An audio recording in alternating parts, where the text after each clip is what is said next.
താത്വികമായ ഒരു അവലോകനമാണ് ഞാൻ ഉദ്ദേശിക്കുന്നത്. ഞാൻ സൂചിപ്പിക്കുന്നത് ഇസ്ലാമിനെ വിമർശിക്കുവാനും വെല്ലുവിളിക്കുവാനും പ്രവാചകൻ സല്ലല്ലാഹു അലൈഹി വസല്ലമയെ തമസ്കരിക്കുവാനും പരിശുദ്ധ ഖുർആനിനെ തെറ്റിദ്ധരിപ്പിക്കുവാനും എല്ലാം പരിശ്രമിച്ച ആളുകൾ പോലും ഖുർആനിന്റെ വെളിച്ചവും പ്രവാചക ജീവിതത്തിന്റെ പ്രഭയുമെല്ലാം അനുഭവിച്ചറിയുമ്പോൾ ഇസ്ലാമിലേക്ക് കടന്നു വരുന്നു എന്നത്. ഒന്ന്, വിഘടനവാദികളും പ്രതിക്രിയാവാദികളും പ്രഥമദൃഷ്ട്യാ അകൽച്ചയിലായിരുന്നെങ്കിലും അവർക്കിടയിലുള്ള അന്തർധാര സജീവമായിരുന്നു എന്ന് വേണം കരുതാൻ. ഒന്ന്, ബൂർഷ്വാസികളും തക്കം പാർത്തിരിക്കുകയായിരുന്നു. അങ്ങനെയാണ് തെരഞ്ഞെടുപ്പ് നമുക്ക് പ്രതികൂലമായി ഭവിച്ചത്. അതാണ് പ്രശ്നം. മനുഷ്യരുടെ മസ്തിഷ്കത്തെയും മനസ്സിനെയും ആത്മാവിനെയും ശരീരത്തെയും എല്ലാം ചൂഷണം ചെയ്യുന്നതിന് വേണ്ടി പരിശ്രമിക്കുന്ന മുതലാളിത്തത്തിനും ലിബറലിസത്തിനും അതിന്റെ അനുഗുണമായി അനുരണനമായി സ്ഥിതി ചെയ്യുന്ന ആത്മീയതയുടെ മതത്തിന്റെ ആളുകൾക്കും പൗരോഹിത്യ ആളുകൾക്കുമെല്ലാം മനസ്സിലായില്ല. അതായത് വർഗാധിപത്യവും കൊളോണിയലിസ്റ്റ് ചിന്താ സരണികളും റാഡിക്കലായിട്ടുള്ള ഒരു മാറ്റമല്ല. മനസ്സിലായി? ഇസ്ലാം അതുകൊണ്ട് തന്നെ എതിർപക്ഷത്താവുകയും ഇസ്ലാമിനെതിരെയുള്ള തന്ത്രങ്ങൾ ആവിഷ്കരിക്കുകയും ഇസ്ലാമിനെ കുറിച്ച് ആരും പഠിച്ചു പോകരുത് എന്ന് കരുതി ഇത്തരത്തിലുള്ള വൃത്തികെട്ട കഥകൾ പ്രവാചകനെയും പരിശുദ്ധ ഖുർആനിനെയും കുറിച്ച് പ്രചരിപ്പിച്ച് ആളുകൾക്കിടയിൽ ഭയമുണ്ടാക്കുകയും ചെയ്തുകൊണ്ടിരിക്കുന്ന ഒരു ലോകക്രമത്തിലാണ് നമ്മൾ ജീവിക്കുന്നത്. എന്തുകൊണ്ട് നമ്മൾ തോറ്റു എന്നുള്ളത് ലളിതമായിട്ട് പറഞ്ഞാൽ എന്താ? ഈ പ്രതിക്രിയാവാദകവും കൊളോണിയലിസവും എന്നൊക്കെ പറഞ്ഞ് വെറുതെ കൺഫ്യൂഷൻ ഉണ്ടാക്കുന്നതിന് ഉത്തമം ഉണ്ടായിരിക്കും. സ്റ്റഡി ക്ലാസ്സിൽ നിന്ന് കൃത്യമായി വരാത്തതുകൊണ്ട് നിനക്കൊന്നും മനസ്സിലാവാത്തു. കോട്ടപ്പള്ളിക്ക് മനസ്സിലായി എങ്കിലും പറഞ്ഞാൽ നാട്ടെ നമ്മൾ എന്തുകൊണ്ട് തോറ്റു? കുമാരപിള്ള സാറ് നമ്മുടെ താത്വിക ആചാര്യനാണ്. തൽക്കാലം അദ്ദേഹം പറയുന്നത് നമ്മൾ കേട്ടാൽ മതി. രണ്ട് കാര്യങ്ങൾ പറഞ്ഞുകൊണ്ട് നമ്മൾ ഇന്നത്തെ വിഷയത്തിലേക്ക് കിടക്കാം എന്ന് വിചാരിക്കുന്നു. ഒന്ന്, ഒരല്പം തമാശയായിട്ടും കുറച്ച് സഹതാപത്തോടെയൊക്കെ ആണ് നമ്മൾ ഇന്നത്തെ വീഡിയോ ഇവിടെ അവതരിപ്പിക്കുന്നത്. രണ്ടാമത്തെ കാര്യം, ഞാൻ യൂട്യൂബിൽ ഒരു പോൾ പിൻ ചെയ്ത് വെച്ചിട്ടുണ്ട്. അപ്പോൾ അത് നിങ്ങളൊന്ന് വായിച്ചിട്ട് നിങ്ങളുടെ അഭിപ്രായം എഴുതണം എന്നാണ് പറയുന്നത്. പ്രത്യേകിച്ച് വിശ്വാസികളായിട്ടുള്ള ആളുകൾ ഇന്നത്തെ വീഡിയോ കാണാൻ തുടങ്ങുകയാണെങ്കിൽ ഇവിടെ പിൻ ചെയ്ത് വെച്ചിട്ടുള്ള ഒരു പോൾ നിങ്ങളുടെ അഭിപ്രായം അതിനകത്ത് രേഖപ്പെടുത്തണം. വളരെ ലളിതമാണ് ചോദ്യം. അപ്പോൾ കാണാത്തവർക്ക് ഫേസ്ബുക്കിൽ അത് കാണുന്നില്ലെങ്കിൽ അവർക്ക് വേണ്ടി പറയാനുള്ള കാര്യം ഞാനൊരു ചോദ്യമായിട്ട് അത് പറയാം. നിങ്ങളുടെ ഉത്തരം നിങ്ങൾ ഒന്ന് പറയണം, നിങ്ങളുടെ അഭിപ്രായം ഒന്ന് പറയണം. ചോദ്യം ഇതാണ്: ഒരു കാലത്ത് BJPയെ ശക്തിയുക്തം എതിർക്കുകയും മോദിയെ അധിക്ഷേപിക്കുകയൊക്കെ ചെയ്തിരുന്ന കേരളത്തിലെ സെക്കുലർ പുലിക്കുട്ടി എന്ന് സ്വയം വിശേഷിപ്പിച്ചിരുന്ന PC ജോർജ് ഈ അടുത്ത കാലത്തായിട്ട് ഒരു BJP അനുഭാവം പ്രകടിപ്പിക്കുകയും ഇപ്പോൾ ഏറ്റവും അവസാനമായിട്ട് BJPയിൽ ചേരുകയും ചെയ്തതായിട്ട് നിങ്ങളൊക്കെ അറിഞ്ഞിട്ടുണ്ടാവുമല്ലോ. അങ്ങനെയെങ്കിൽ BJP ഏറ്റവും മഹത്തരമായ ഒരു പാർട്ടിയാണെന്നും അത് ഏറ്റവും ഉദാത്തമായ മൂല്യങ്ങൾ ഉൾപ്പെടുന്ന പകരം വെക്കാനില്ലാത്ത ഒരു പ്രത്യയശാസ്ത്രമാണ് എന്നും ഈ PC ജോർജിന്റെ BJP പ്രവേശനം തെളിയിക്കുന്നുണ്ടോ? അല്ലെങ്കിൽ PC ജോർജ് ഒരു കാലത്ത് BJPയെ എതിർത്തിരുന്നു എന്നതുകൊണ്ടും ഇപ്പോൾ അദ്ദേഹം ആ എതിർപ്പുകളൊക്കെ മറികടന്ന് BJPയിലേക്ക് എത്തുന്നു എന്നതുകൊണ്ട് BJP ആണ് ശരി എന്ന ഒരു പൊതുവാദത്തിന് അത് തെളിവാകുന്നുണ്ടോ? ഇതാണ് ചോദ്യം. നിങ്ങളുടെ ഉത്തരം എന്താണ് എന്ന് അറിയാൻ താല്പര്യമുണ്ട്. ഇന്നത്തെ വീഡിയോ പറഞ്ഞു പോകുമ്പോൾ നമുക്കതവിടെ ആവശ്യമായി വരും എന്നതുകൊണ്ടാണ് നിങ്ങളുടെ അഭിപ്രായം രേഖപ്പെടുത്തുക. അങ്ങനെ തെളിവാകുമെങ്കിൽ ആ തെളിവാണ് എന്ന് നിങ്ങൾക്ക് പറയാം, തെളിവല്ലെങ്കിൽ തെളിവല്ല എന്ന് പറയാം, അറിയില്ല എന്നാണെങ്കിൽ അറിയില്ല എന്നെഴുതാം. ഓക്കെ, നമ്മൾ വിഷയത്തിലേക്ക് കിടക്കുകയാണ്. അപ്പം എന്താണ്? അക്ബർ സാഹിബാണ് ഇന്നത്തെ താരം. കുറെ അധികം ദിവസമായി ഞാനിങ്ങനെ കണ്ണിലെണ്ണ വെച്ച് കാത്തിരിക്കുകയാണ് അക്ബർ സാഹിബിൻ്റെ ഒരു വീഡിയോയ്ക്ക് വേണ്ടി. എത്രയോ ദിവസങ്ങളായി, ആഴ്ചകളായിട്ട് ഞാൻ കാത്തിരുന്നിട്ട് എനിക്ക് കിട്ടിയ ഒരു വീഡിയോ ആണ്. അപ്പോൾ ആ വീഡിയോയിൽ അദ്ദേഹം വളരെ അത്യാവേശപൂർവ്വം ഇസ്ലാമിൻ്റെ അജയ്യത സ്ഥാപിക്കപ്പെട്ടതിന് ശേഷമുള്ള തിരിച്ചുവരവായിരിക്കും എന്നൊക്കെയാണ് പ്രതീക്ഷിച്ചിട്ടത് കണ്ടതെങ്കിലും വളരെ സാവധാനത്തിൽ, വളരെ പതിഞ്ഞ സ്വരത്തിൽ, വളരെ ദൈന്യത നിറഞ്ഞ ശരീരഭാഷയിൽ അദ്ദേഹം മുസ്ലിം യുവതയ്ക്ക് ചോർന്നുപോയ ആത്മവിശ്വാസവും അവരിൽ ഇപ്പോൾ ഉണ്ടായി വന്നിട്ടുള്ള അപകർഷതാബോധവും ഒക്കെ പരിഹരിച്ച് അവരെ ഒന്ന് മോട്ടിവേറ്റ് ചെയ്തെടുക്കാൻ വേണ്ടിയിട്ട് ചില ബിസിനസ് മീറ്റിങ്ങുകളിലൊക്കെ ചില മോട്ടിവേറ്റർമാർ വന്നിട്ട് നിനക്കത് കഴിയും, നിങ്ങളെ കൊണ്ടത് കഴിയും എന്നൊക്കെ പറഞ്ഞിട്ട് മോട്ടിവേറ്റ് ചെയ്യുന്ന രീതിയിൽ മോട്ടിവേറ്റ് ചെയ്യുകയും നമ്മുടെ കയ്യിൽ അവസാനത്തെ ആയുധം പുറത്തെടുക്കാം എന്ന രീതിയിൽ ഒരു ആയുധം പരിചയപ്പെടുത്തുകയൊക്കെ ചെയ്യാണ്. അപ്പോൾ അതാണ് നമ്മൾ ഇന്ന് പരിശോധിക്കുന്നത്. അദ്ദേഹം പറയുന്നത് ലോകമെമ്പാടുമുള്ള ഇസ്ലാം മത വിമർശകരൊക്കെ ഖുർആനിന്റെ വഴിയിലേക്ക് തിരിച്ചു വന്നുകൊണ്ടിരിക്കുകയാണെന്നാണ്. അപ്പോൾ അതുകൊണ്ട് ഇസ്ലാം മത വിമർശകർക്ക് വഴികാട്ടുന്ന ഖുർആൻ എന്ന രീതിയിലാണ് അദ്ദേഹത്തിന്റെ വീഡിയോ തംബ്നെയിൽ ചെയ്തിട്ടുള്ളത്. അദ്ദേഹത്തിന്റെ ടൈറ്റിൽ അതാണ്. അത് ഞാൻ വായിച്ചു നോക്കുമ്പോൾ ശരിയാണ്, ഖുർആൻ നമുക്കൊക്കെ വഴികാട്ടുന്നുണ്ട്. അതെന്തിനാണ്, എങ്ങനെയാണെന്നുള്ളത് നമ്മൾ ഇന്നത്തെ വീഡിയോ കഴിയുമ്പോൾ നമുക്ക് മനസ്സിലാകും. ഇസ്ലാം എന്താണെന്ന് മനസ്സിലാക്കാനും എന്തുകൊണ്ട് ഇസ്ലാം ആയിക്കൂടാ എന്ന് മനസ്സിലാക്കാനും എന്തുകൊണ്ട് ഇസ്ലാം എതിർക്കപ്പെടണം എന്ന് മനസ്സിലാക്കാനും എന്നെ വഴി നടത്തുന്നത് ഖുർആനാണ്. ഇസ്ലാമിൽ നിന്ന് എനിക്ക് പുറത്തോട്ടുള്ള വഴി തുറന്നു തന്നത് ഖുർആനാണ്. ഇസ്ലാം എന്ന് പറയുന്ന ഈ പ്രത്യയശാസ്ത്രത്തിന്റെ ശരിയായ രൂപം നമുക്ക് ബോധ്യപ്പെടുത്തി തരാൻ ഏറ്റവും സഹായകരമായിട്ടുള്ള ഗ്രന്ഥം ഖുർആനാണ്. അതുകൊണ്ട് ഇസ്ലാം വിമർശകരെ വഴി നടത്തുന്നത് ഖുർആനാണ്. യഥാർത്ഥത്തിൽ ഇസ്ലാം എന്ന് പറയുന്ന പ്രത്യയശാസ്ത്രത്തോട് ഉള്ള വിമർശനമായിട്ട് അതിനെ കൈകാര്യം ചെയ്യുന്നവരെ സംബന്ധിച്ച് കൃത്യമായിട്ടും ഖുർആനാണ് അവരെ വഴികാട്ടുന്നത്. അതുകൊണ്ടാണ് ഖുർആനിന്റെ വഴിയെ ഞാനും എന്ന് ഇന്നത്തെ ടൈറ്റിൽ നമ്മൾ കൊടുത്തുള്ളത്. അപ്പൊ അതുകൊണ്ട് ഇനി അക്ബർ സാഹിബിന്റെ സംസാരത്തിലേക്ക് കടക്കുകയാണ്. പതിവിൽ നിന്ന് വ്യത്യസ്തമായിട്ട് ഇസ്ലാം ശരിയാണ് എന്ന് ഒരിക്കൽ കൂടി സ്ഥാപിക്കാനുള്ള അദ്ദേഹത്തിന്റെ വ്യഗ്രതയാണ്. മറ്റെല്ലാം തെറ്റാണ് എന്നതിൽ നിന്ന്, ഇസ്ലാം അല്ലാത്തതെല്ലാം പ്രശ്നമാണ് എന്നതിൽ നിന്ന് ഇസ്ലാം ശരിയാണ് എന്ന് ആദ്യം സ്ഥാപിക്കാൻ ശ്രമിക്കുന്ന ഒരു പാഴ്വേലയായിട്ടാണ് അദ്ദേഹത്തിന്റെ വീഡിയോ എനിക്ക് കേട്ടപ്പോൾ തോന്നിയത്. നിങ്ങളൊന്ന് കേട്ടു നോക്കൂ. നമുക്കറിയാം, ലോകത്ത് ഇസ്ലാമിനെ തെറ്റിദ്ധരിപ്പിക്കുവാനും മോശമായി അവതരിപ്പിക്കുവാനും വികൃതവൽക്കരിക്കുന്നതിനും വേണ്ടിയുള്ള പരിശ്രമങ്ങൾ തകൃതിയായി നടക്കുന്ന ഒരു ലോകക്രമത്തിലാണ് നമ്മൾ ജീവിക്കുന്നത്. ഇസ്ലാമിനെ വികൃതവൽക്കരിക്കാൻ വേണ്ടി കഠിനമായ പരിശ്രമം നടക്കുന്ന ഒരു ലോകത്താണ് നമ്മൾ ഇന്ന് ജീവിക്കുന്നത് എന്നാണ് അദ്ദേഹത്തിന്റെ ഇത് പറയാണ്, ആത്മകഥം പറയാണ്.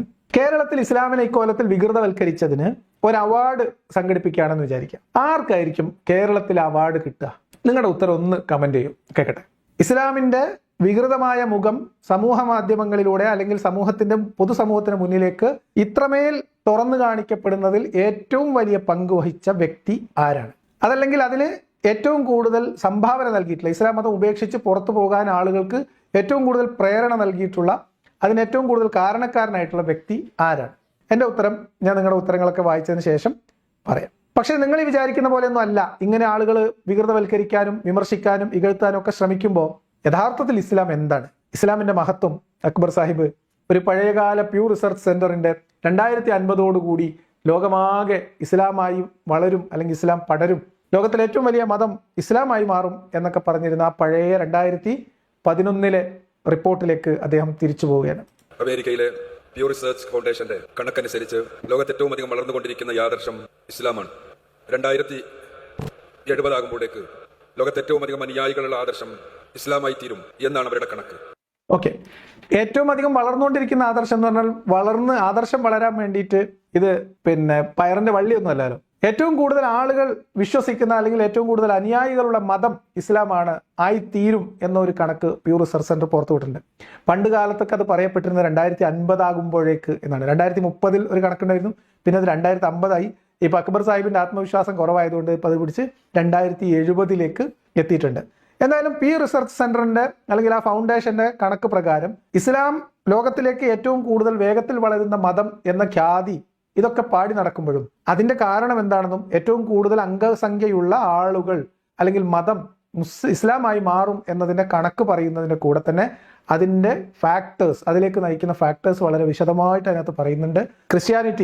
ക്രിസ്ത്യാനിറ്റിയിൽ നിന്ന് മതരഹിതരായിട്ട് മാറുന്ന ആളുകളുടെ എണ്ണം ഒരു ഭാഗത്ത്, ഇസ്ലാമിന്റെ ഫെർട്ടിലിറ്റി റേറ്റ് മറുഭാഗത്ത്, ആ ഒരു ഇസ്ലാമിക് ജനസംഖ്യയുടെ പൊതുവിൽ ഉള്ള ഫെർട്ടിലിറ്റി ഏജിൽ നിൽക്കുന്ന ജനസംഖ്യയുടെ കണക്കൊരു ഭാഗത്ത്, ഇങ്ങനെ പലവിധ കാരണങ്ങൾ കൊണ്ടാണ് ഇസ്ലാം ഏറ്റവും കൂടുതൽ അംഗസംഖ്യയുള്ള മതമായി ലോകത്ത് ഭാവിയിൽ മാറിയേക്കാം എന്ന കണക്കിലേക്ക് പ്യൂ റിസർച്ച് സെന്റർ എത്തുന്നത്.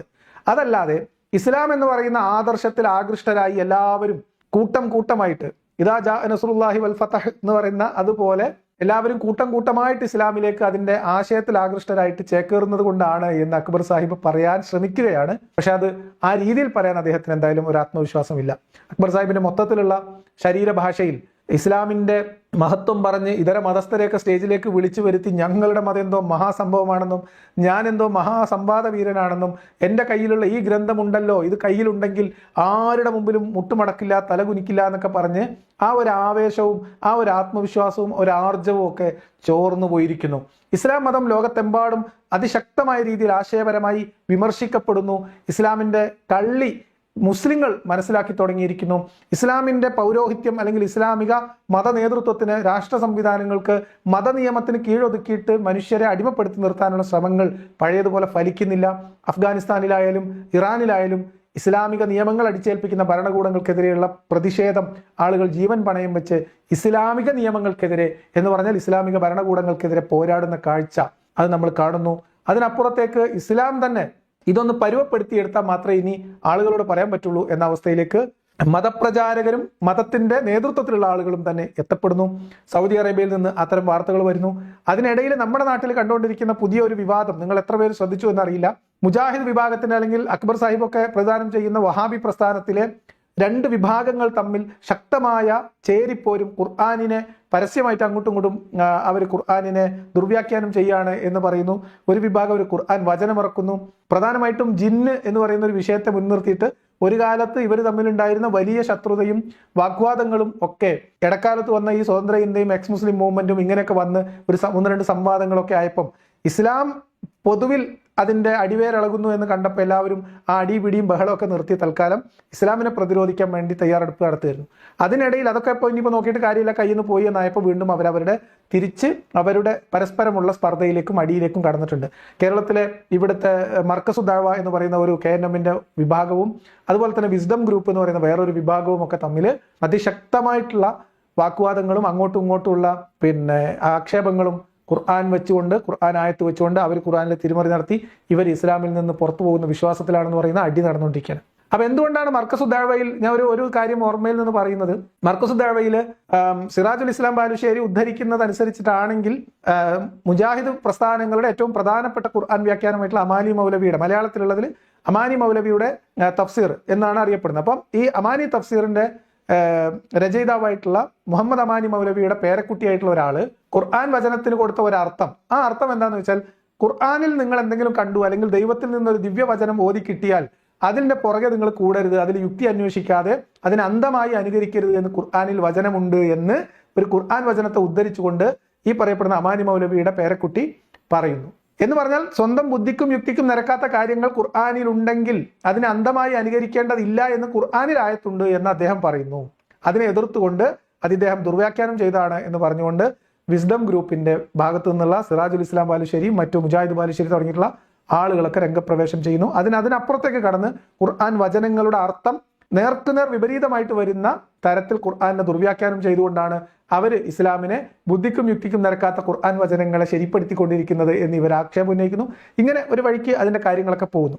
അപ്പൊ പറഞ്ഞു വന്നത്, ഇസ്ലാമിനെ എതിർക്കുക, ഇസ്ലാമിനെ വിമർശിക്കുക എന്ന് പറയുന്നത് അതിന്റെ ഇസ്ലാമിന്റെ ഒരു വളർച്ച, അതിന്റെ കുത്തൊഴുക്ക് എന്നൊക്കെ പറയുന്നത് എന്താണ് എന്ന് കൃത്യമായ ബോധ്യമുള്ള അക്ബർ സാഹിബ് പതിറ്റാണ്ട് മുമ്പ് പറഞ്ഞു നടന്നിരുന്ന ഒരു കണക്കിലേക്ക് തിരിച്ചു പോവുകയാണ്. പ്യൂർ റിസർച്ച് ഫൗണ്ടേഷൻ പറയുന്നതനുസരിച്ച് 2070 ആകുമ്പോഴത്തേക്ക് ഏറ്റവും കൂടുതൽ അനുയായികളുള്ള മതം ഇസ്ലാമായി മാറും എന്ന ഒരു വിശ്വാസത്തിലേക്ക്, ഒരു ആശ്വാസത്തിലേക്ക് അദ്ദേഹം പത്തി താഴ്ത്തുകയാണ് എന്നാണ് ഞാൻ മനസ്സിലാക്കുന്നത്. ഇസ്ലാമിലേക്ക് യൂറോപ്പിലും പുറത്തുമെല്ലാമുള്ള സത്യാന്വേഷികളായ ആളുകൾ കൂട്ടമായി കടന്നു വരുമ്പോൾ അതിനെതിരെ ആദർശപരമായി ഒന്നും ചെയ്യാൻ കഴിയാത്തവർ ഇസ്ലാമിനെ കുറിച്ച് ആരും പഠിക്കാൻ സന്നദ്ധമാകരുത്, മനസ്സിലാക്കാൻ ഒരുമ്പെടരുത് എന്ന് കരുതിക്കൊണ്ട് നിർമ്മിക്കുന്ന നാടകങ്ങളാണ് ഇസ്ലാമോഫോബിയയുടെ നാടകങ്ങളും ഇസ്ലാം വെറുപ്പിന്റെ നാടകങ്ങളുമെല്ലാം. കുറെ മറുപടി പറയേണ്ടതും മറുപടി പറയേണ്ടാത്തതൊക്കെ ആയിട്ടുള്ള കാര്യങ്ങളുണ്ട്. അതേസമയത്ത് യൂറോപ്പ് ആകെ ഇസ്ലാമിലേക്ക് ഒഴുകുന്നു എന്നാണ് പറയുന്നത്. അങ്ങനെ ഒരു ഒഴുക്ക് ലോകത്തെവിടെയും ഇസ്ലാമിലേക്ക് നടക്കുന്നില്ല. ഒറ്റപ്പെട്ട കൺവേർഷൻസ്, അതിന് പല കാരണങ്ങളുണ്ട്. രാഷ്ട്രീയമായിട്ടുള്ള കാരണങ്ങളുണ്ട്, സാമ്പത്തികമായിട്ടുള്ള കാരണങ്ങളുണ്ട്, വിശ്വാസപരമായിട്ടുള്ള കാരണങ്ങളുണ്ട്. അതിലൊന്നും യാതൊരു തർക്കവും. പക്ഷേ ഇതിനർത്ഥം ഒരു പ്രദേശമോ അല്ലെങ്കിൽ ഒരു ജനതയോ ഒന്നാകെ ഇസ്ലാമിലേക്ക് ആകൃഷ്ടരായിട്ട് വന്നുകൊണ്ടിരിക്കുന്നു എന്ന് പറയുന്നത് ഒരു അതിവായനയാണ്. അത് അതിര് കടന്ന ഒരു അവകാശവാദമാണ്. അങ്ങനെ ഒരു വസ്തുത ഇല്ല. യൂറോപ്പിൽ നിന്നല്ല, ലോകത്തെവിടെയും ഇസ്ലാമിലേക്ക് അങ്ങനെ ആളുകൾ കൂട്ടമായി ഒഴുകി വരുന്നില്ല. അപ്പൊ അക്ബർ സാഹിബ് ഇവിടെ പറയുന്നത്, അങ്ങനെ ആളുകൾ ഒഴുകി വരുന്നത് കാണുമ്പോൾ അത് തടയാൻ ആദർശപരമായിട്ട് ഒന്നും ചെയ്യാനില്ലാതെ ഇസ്ലാമിനെ കുറിച്ച് ഇല്ലാത്ത കഥകൾ പറഞ്ഞുണ്ടാക്കി, ഇല്ലാത്ത ഭയമുണ്ടാക്കി ഇസ്ലാമോഫോബിയ വളർത്തുകയാണ് എന്നാണ് അക്ബർ സാഹിബ് പറയുന്നത്. ഇസ്ലാമോഫോബിയ ഒരു പ്രത്യേക വിഷയമാണ്. ഇവിടെ ഇദ്ദേഹം അതാണ് പറയുന്നത്. ഇസ്ലാം വിമർശനത്തിന്റെ കാരണം എന്ന് പറയുന്നത് യൂറോപ്പ് ആകെ ഇസ്ലാമിലേക്ക് ഒഴുകുമ്പോൾ, ലോകം എന്താകെ ഇസ്ലാമിന്റെ ആശയം അതിൽ ആകൃഷ്ടരായിട്ട് ഇസ്ലാമിലേക്ക് കടന്നു വരുമ്പോൾ അതിനെ തടയിടാൻ കഴിയാത്ത പാപ്പരത്വമാണ് ഇസ്ലാമിനെതിരെയുള്ള വിമർശനങ്ങളായിട്ടും ആക്ഷേപങ്ങളായിട്ടും നിലനിൽക്കുന്നത് എന്നാണ് അക്ബർ സാഹിബിന്റെ വാദം. ഇനി അദ്ദേഹം അതിന് വളരെ പ്രധാനപ്പെട്ട 2 തെളിവുകൾ തരുന്നുണ്ട്. ആ തെളിവുകളിലേക്ക് ഒന്ന് പോകാം. പക്ഷേ ഈ നാടകങ്ങളെല്ലാം ഒരു തലത്തിൽ നടന്നുകൊണ്ടിരിക്കുമ്പോഴും ഇസ്ലാമിനെ വെറുക്കാൻ പഠിപ്പിച്ച ആളുകൾ തന്നെ പരിശുദ്ധ ഖുർആൻ പഠിക്കുമ്പോൾ, റസൂലുള്ളാഹി സ്വല്ലല്ലാഹു അലൈഹി വസല്ലമയുടെ വചനങ്ങൾ മനസ്സിലാക്കുമ്പോൾ ഇസ്ലാമിന്റെ സത്യത അംഗീകരിക്കുകയും മനസ്സിലാക്കുകയും ഇസ്ലാമിലേക്ക് കടന്നു വരികയും ചെയ്യുന്ന അവസ്ഥയുണ്ടാകുന്നത് ഇസ്ലാമിന്റെ ശത്രുക്കളെ, സത്യത്തിന്റെ ശത്രുക്കളെ തെല്ലൊന്നുമല്ല അലോസരപ്പെടുത്തിക്കൊണ്ടിരിക്കുന്നത്. ഇസ്ലാമിന്റെ ശത്രുക്കളെ, സത്യത്തിന്റെ ശത്രുക്കൾ എന്ന് പറഞ്ഞാൽ ഇസ്ലാം ഈസ് ഈക്വൽ ടു സത്യം, അല്ലെങ്കിൽ ഇസ്ലാമാണ് സത്യം. ഇത് പറയാതിരിക്കാൻ അദ്ദേഹത്തിന് കഴിയുന്നില്ലാത്തതുകൊണ്ട് അദ്ദേഹം ഇടയിലൂടെ കയറ്റി വെച്ച് പറഞ്ഞ് സംതൃപ്തി അടഞ്ഞ് സായുജ്യമടഞ്ഞു പോവാണ്. ഇനി ഇസ്ലാമിനെതിരെയുള്ള വിമർശനങ്ങൾക്ക് മുന്നിൽ നിന്നിരുന്ന പല ആളുകളും ഇസ്ലാമിലേക്ക് തിരിച്ചു വരുന്നു എന്നാണ് അദ്ദേഹത്തിന്റെ വാദം. 2011 ആ ഒരു റിസർച്ച് പേപ്പറിന്റെ മറ പിടിച്ചുകൊണ്ട് അക്ബർ സാഹിബിന് 2003-2005 കാലഘട്ടത്തിലേക്ക് തിരിച്ചു പോവാണ്.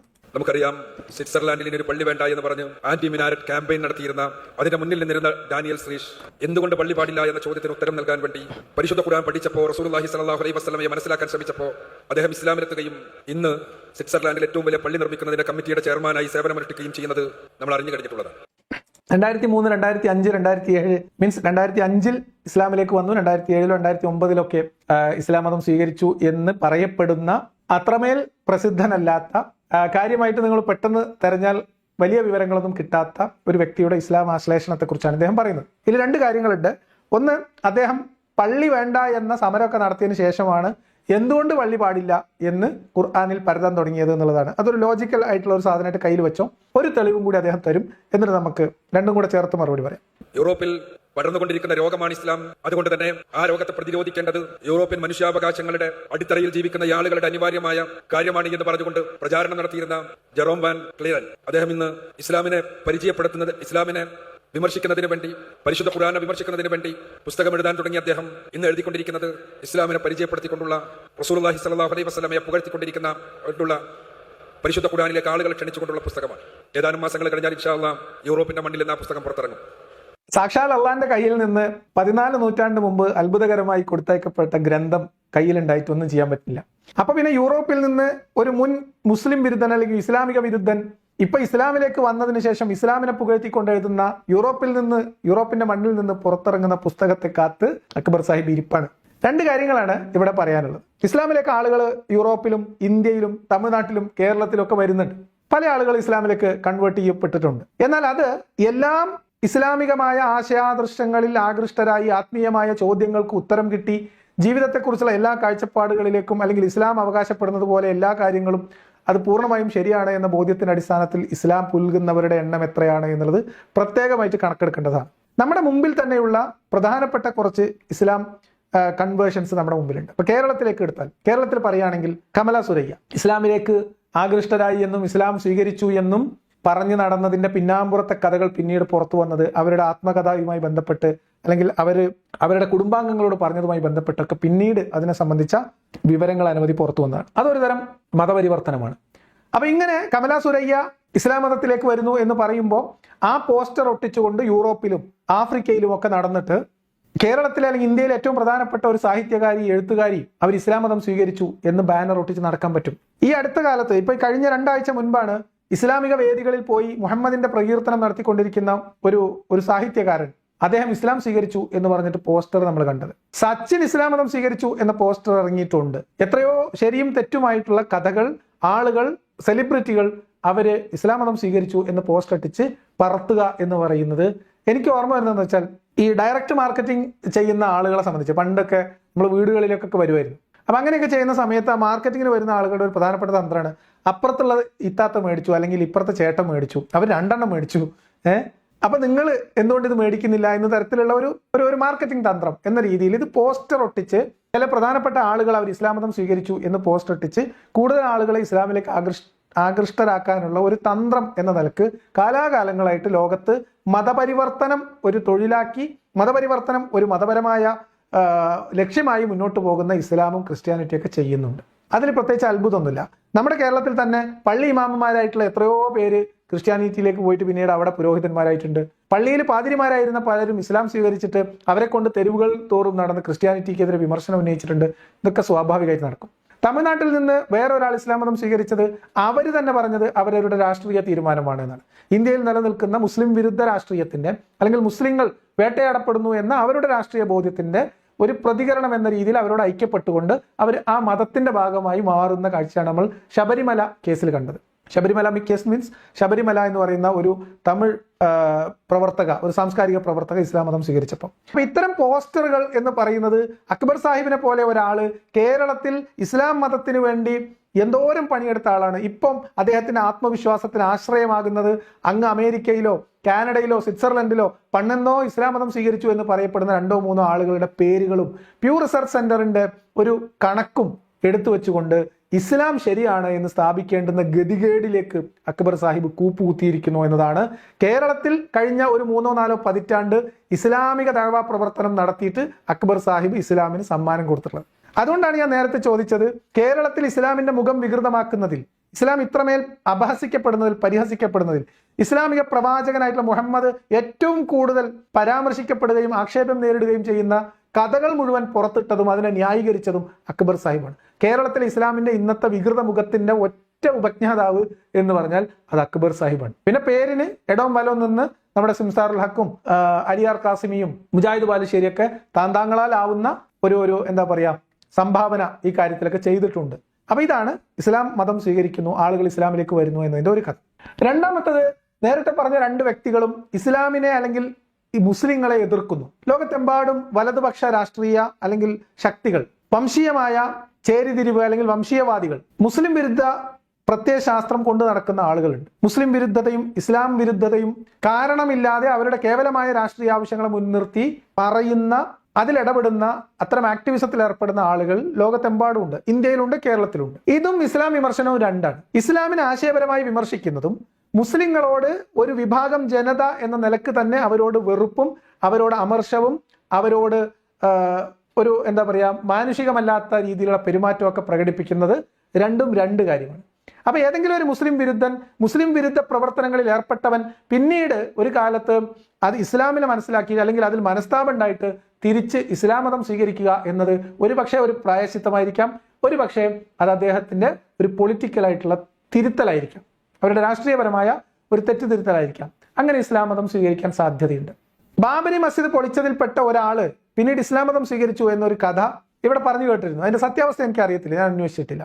അപ്പൊ ഇത്തരം സംഭവങ്ങൾ എന്ന് പറയുന്നതൊക്കെ ഇതിൽ നിന്ന് നമ്മൾ മനസ്സിലാക്കേണ്ടത്, ഇപ്പൊ നേരത്തെ പറഞ്ഞ രണ്ട് ഉദാഹരണങ്ങളിൽ നിന്ന് മനസ്സിലാക്കാവുന്ന കാര്യം എന്താ വെച്ചാൽ, അവർ ഇസ്ലാമിനെ എതിർത്തുകൊണ്ടിരുന്നു ആദ്യം, പിന്നീട് അവരെ എതിർത്തുകൊണ്ട് പുസ്തകം എഴുതാൻ വേണ്ടി ഖുർആൻ വായിച്ചു എന്ന് പറയുന്നതിൽ നിന്ന് തന്നെ അവർ ആശയപരമായി ഇസ്ലാമിനെ വിമർശിച്ചിരുന്നവരായിരുന്നില്ല എന്ന് മനസ്സിലാക്കാം. അത്തരം ആളുകൾ ഇസ്ലാമിലേക്ക് വരാ എന്ന് പറയുന്നത് ഞാൻ പറഞ്ഞതുപോലെ ഒരു രാഷ്ട്രീയ പ്രവർത്തനമായിട്ട് വരാം, ഒരു ഐക്യദാർഢ്യമായിട്ട് വരാം, ഒരു പ്രായശ്ചിത്തമായിട്ടും ഇസ്ലാമിലേക്ക് വരാം. ഇനി ഇതൊന്നുമല്ല, ഖുർആൻ വായിച്ചപ്പോൾ അതാണ് ശരി എന്ന് ബോധ്യപ്പെട്ട് തിരിച്ച് ഇസ്ലാമിലേക്ക് വന്നുകൂടായികയൊന്നുമില്ല. അങ്ങനെ വന്ന ആളുകൾ ഉണ്ടായിരിക്കാം, അതിൽ നമ്മൾക്ക് തർക്കമൊന്നുമില്ല. പക്ഷെ ഒരു കാര്യം അവിടെ സ്പഷ്ടമാണ്, അവർ ഇസ്ലാമിനെ കുറിച്ച് മനസ്സിലാക്കാതെയാണ് ഇസ്ലാമിനെ എതിർത്തിരുന്നത്. അതൊരു വാസ്തവമാണ്. എന്നാൽ അതാണോ ഇസ്ലാം നേരിടുന്ന വിമർശനങ്ങളുടെ പൊതുചിത്രം എന്ന് അക്ബർ സാഹിബ് ആലോചിച്ചാൽ മതി. കേരളത്തിലെ കാര്യം എടുക്കാം, വ്യക്തിപരമായിട്ട് എൻ്റെ കാര്യം എടുക്കാം. ഞാൻ ഇസ്ലാം മതത്തെ വിമർശിക്കുന്നത് മുസ്ലിങ്ങളോട് എന്തെങ്കിലും വെറുപ്പുള്ളത് കൊണ്ടാണെന്ന് അക്ബർ സാഹിബ് പോലും പറയും എന്ന് ഞാൻ വിചാരിക്കുന്നില്ല. അതല്ലെങ്കിൽ എനിക്ക് എന്തെങ്കിലും വേറെ രാഷ്ട്രീയ താല്പര്യമുള്ളത് കൊണ്ടാണെന്നോ ഇദ്ദേഹം പറഞ്ഞു വരാൻ ശ്രമിക്കുന്ന ഈ വലതുപക്ഷ മുസ്ലിം വിരുദ്ധ രാഷ്ട്രീയ ചേരികളുടെ വക്താക്കളായിട്ട് അല്ലെങ്കിൽ അതിനു വേണ്ടി പണിയെടുക്കുന്നവരാണെന്നോ അക്ബർ സാഹിബിന് എന്നെ കുറിച്ച് പറയാൻ കഴിയുമോ എന്ന് എനിക്ക് സംശയം. അക്ബർ സാഹിബിന് പോലും പറയാൻ കഴിയുമെന്ന് ഞാൻ വിചാരിക്കുന്നില്ല. അപ്പൊ അവിടെ ആശയപരമായ വിമർശനമാണ്. ഇസ്ലാം എന്ന് പറയുന്ന ആശയത്തെ മുൻനിർത്തിയിട്ട് ഇവിടെ നിങ്ങൾ കാണിച്ചു കൂട്ടിയിരുന്ന വ്യാഖ്യാന കസർത്തുകളും സംവാദങ്ങളും നിങ്ങളുടെ അവകാശവാദങ്ങളും യുക്തിഭദ്രമായി ഖുർആനികമായി ഹദീസിന്റെ വെളിച്ചത്തിൽ ഇസ്ലാമിക ചരിത്രത്തിന്റെ പശ്ചാത്തലത്തിൽ വിമർശിക്കപ്പെടുന്നു, വായിക്കപ്പെടുന്നു എന്നതാണ് ഇസ്ലാം വിമർശനം. അപ്പൊ ഇസ്ലാം വിമർശനം വേറെ, മുസ്ലിം വിരുദ്ധ പ്രവർത്തനം വേറെ. മുസ്ലിം വിരുദ്ധ പ്രവർത്തനത്തിൽ ഏർപ്പെട്ടിരുന്ന ആരെങ്കിലും പിന്നീട് അതിൽ പ്രായശ്ചിത്തം തോന്നി, പശ്ചാത്താപം തോന്നി, അല്ലെങ്കിൽ പിന്നീട് ഈ മുസ്ലിം വിരുദ്ധ പ്രവർത്തനം നടത്തുന്ന രാഷ്ട്രീയ പാർട്ടികളും നമ്മുടെ ഇടയിൽ തന്നെയുള്ള ചില സ്വതന്ത്ര ചിന്താ പ്രവർത്തകരൊക്കെ ചെയ്യുന്നു കൂട്ടുന്ന കുടില പ്രവർത്തനങ്ങൾ എന്ന് പറയുന്നത് പക്ക ഫ്രോഡ് പരിപാടിയാണ്, ഒരു സംശയമൊന്നുമില്ല. അത്തരം ഫ്രോഡ് പരിപാടികളിൽ പെട്ട് അത് ഫ്രോഡായിരുന്നു എന്ന് മനസ്സിലാകുമ്പോൾ ഇസ്ലാമിലേക്ക് തിരിച്ചു വരിക, അല്ലെങ്കിൽ ഒരു തെറ്റുതിരുത്തൽ എന്ന രീതിയിൽ ഇസ്ലാം പുൽകുക എന്നൊക്കെ പറയുന്നുള്ള സാധ്യതകളുണ്ട്, അത് സംശയമൊന്നുമില്ല. ഞാൻ ഇത്രയൊക്കെ പറയുമ്പോൾ അയ്യൂബ് മൗലവിയുടെ കാര്യം കൂടി പറഞ്ഞിട്ടങ്ങ് പോകാം. കേരളത്തിൽ ഈ അടുത്ത കാലത്ത് ഇസ്ലാമിലേക്ക് തിരിച്ചുപോയ വ്യക്തികളിൽ ഒരാളാണല്ലോ അയ്യൂബ് മൗലവി. ആ പോക്കിൽ ഈ പറയപ്പെടുന്നത് പോലത്തെ ഒരു എലമെന്റ് ഉണ്ട് എന്ന് ഞാൻ സ്വാഭാവികമായിട്ടും, അതിൽ ഒരു രാഷ്ട്രീയമുണ്ട് എന്ന് സ്വാഭാവികമായിട്ടും സംശയിക്കുന്നു. കാരണം അദ്ദേഹം ചെന്നുപെട്ട ഇസ്ലാമിക വിമർശന മേഖല, അദ്ദേഹം പ്രവർത്തിച്ചിരുന്ന ഏരിയ, അതുമായി ബന്ധപ്പെട്ട പ്രതലങ്ങളിലൊക്കെ വളരെ വികൃതമായ തരത്തിലുള്ള മുസ്ലിം വിരുദ്ധത തളം കെട്ടിക്കിടക്കുന്നത് നമ്മൾ ഇന്ന് പോകെ പോകെ വ്യക്തമായി കണ്ടുകൊണ്ടിരിക്കും. അപ്പൊ അത്തരം ഒരു പ്രതലത്തിൽ എത്തിപ്പെട്ട് അത്തരം ഒരു മേഖലയിൽ പ്രവർത്തിച്ച് അതിനകത്ത് കയറി നിന്ന് ആ പ്രവർത്തനത്തിന്റെ ഭാഗമായി നിൽക്കുമ്പോൾ ഈ പ്രവർത്തനത്തിന്റെ ഉദ്ദേശം കേവലമായ രാഷ്ട്രീയ താല്പര്യങ്ങൾ മുൻനിർത്തിയിട്ടുള്ള മുസ്ലിം വിരുദ്ധത പ്രചരിപ്പിക്കലാണ്, മുസ്ലിം വെറുപ്പുൽപാദനമാണ്, അതുവഴി ഇവിടെ വേറെന്തോ രാഷ്ട്രീയ കാര്യങ്ങൾക്ക് വേണ്ടിയിട്ടുള്ള വിടുപണി ചെയ്യലാണ് എന്ന ബോധ്യത്തിന്റെ അടിസ്ഥാനത്തിൽ അതിനേക്കാൾ ഭേദം തിരിച്ച് ഇസ്ലാമിലേക്ക് പോകലാണ്, അതാണ് രാഷ്ട്രീയമായും ധാർമ്മികമായും മാന്യത എന്ന് തിരിച്ച് അറിഞ്ഞതുകൊണ്ട് ഒരു പക്ഷെ അയ്യൂബ് മൗലവി ഇസ്ലാമിലേക്ക് പോയതായിരിക്കാനുള്ള സാധ്യതയുണ്ട് എന്ന് ഈ അടുത്ത കാലത്ത് കലങ്ങി തെളിഞ്ഞു വന്ന ചില ചിത്രങ്ങളിൽ നിന്ന് വായിച്ചെടുക്കുമ്പോൾ എനിക്ക് സ്വാഭാവികമായിട്ട് തോന്നിയിട്ടുണ്ട്. അപ്പൊ ഇത് ഇസ്ലാമിലേക്ക് ഒരാൾ വരുന്നു, ഇസ്ലാമിനെ എതിർക്കുന്നവർ വരുന്നു, മുസ്ലിം വിരുദ്ധതയുടെ പ്രചാരകരായിരുന്നവർ വരുന്നു എന്നൊക്കെ പറയുമ്പോൾ അതിൽ ചില പ്രശ്നങ്ങൾ ഉണ്ട്, അതിനിങ്ങനെ ചില സാഹചര്യങ്ങളുണ്ട്. അതും ഇസ്ലാം വിമർശനാതീതമാണ് എന്നതും രണ്ടും രണ്ട് കാര്യങ്ങളാണ് എന്ന് അക്ബർ സാഹിബിന് മനസ്സിലാവാത്തതൊന്നുമല്ല.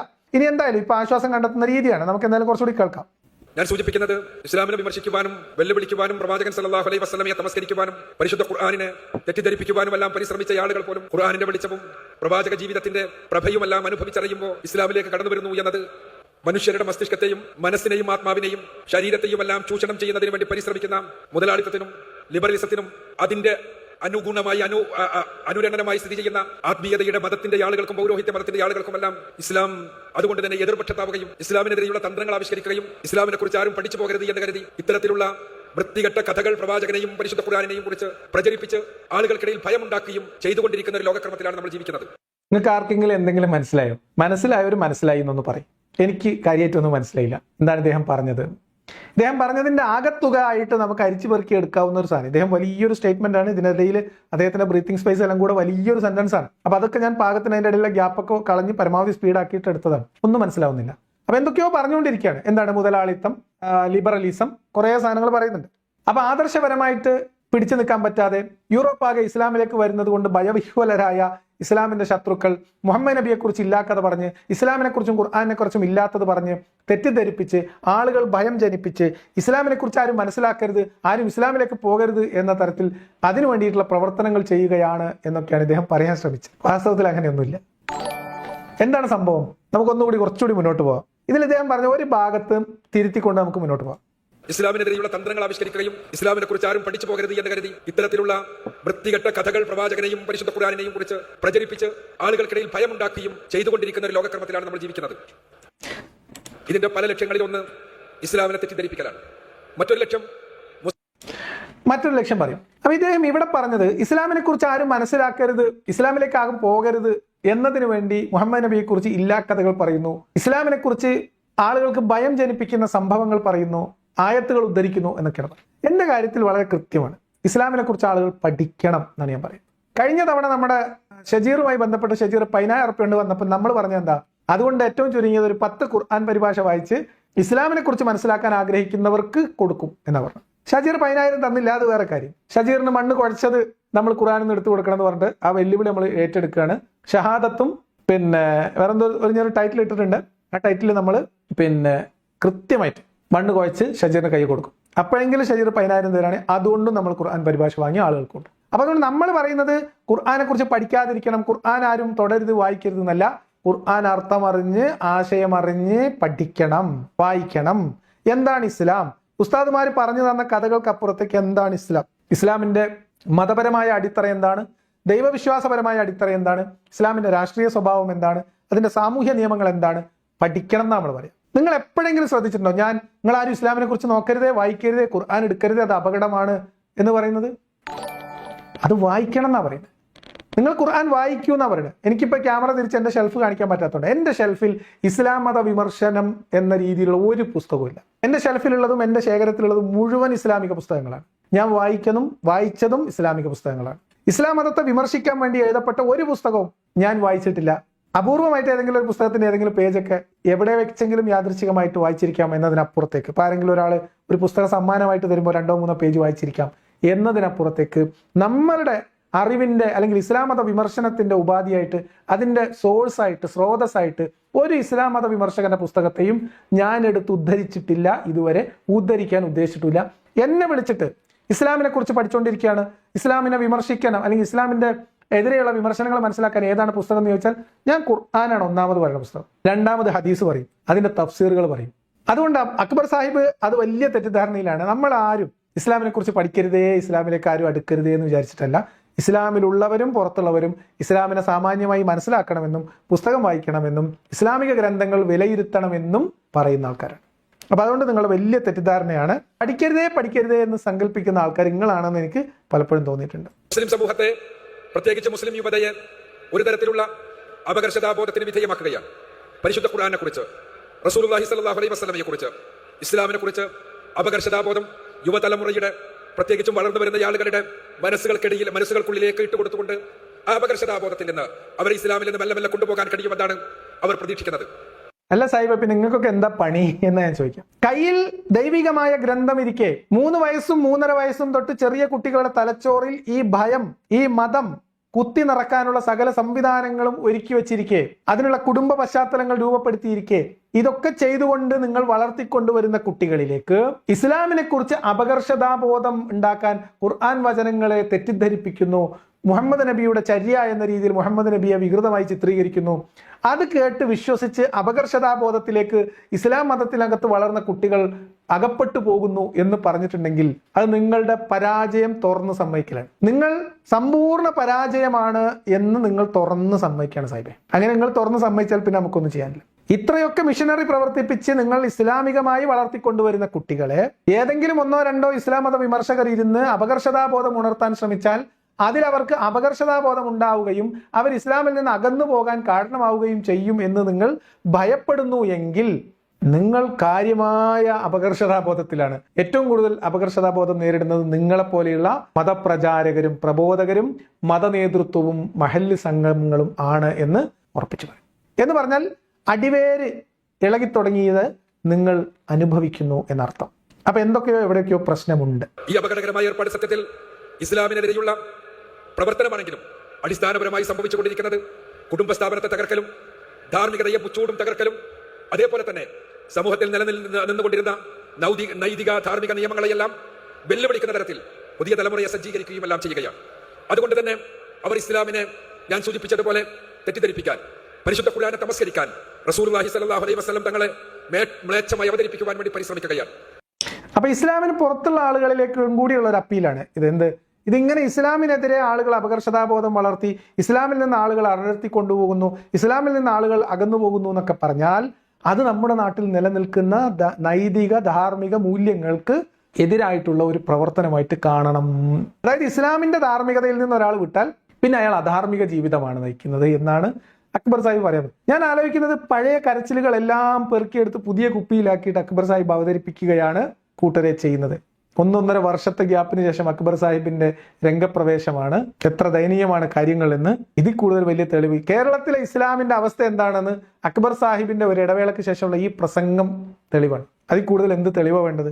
ഇവിടെ തന്നെയാണ് നമുക്ക് ഇത്തിഹാദ് ശുബാനുൽ മുജാഹിദീനിന് ഇവിടുത്തെ യുവജനങ്ങളോട്, പ്രത്യേകിച്ച് മുസ്ലിം യുവജനങ്ങളോട് തുറന്നുറക്കെ പറയാനുള്ളത്. നേരാണ് നിലപാടി എന്ന പ്രമേയത്തിൽ ഊന്നിനിന്നുകൊണ്ട് ഇത്തിഹാദ് ശുബാനുൽ മുജാഹിദീൻ പറയാൻ ശ്രമിക്കുന്നത് ഈ സകലവിധ തിന്മകൾക്കുമെതിരെയുള്ള പോരാട്ടത്തിൽ നമ്മുടെ കൈകളിൽ നേരിന്റെ ആയുധവുമായി നമുക്ക് മുന്നോട്ട് പോകാമെന്നാണ്. അതായത് പുതിയൊരു സംവിധാനം ഒരുക്കിക്കാൻ ഇത്തിഹാദ് ശുബാനുൽ മുജാഹിദീൻ. എന്ത് ഹലാക്കാണോ?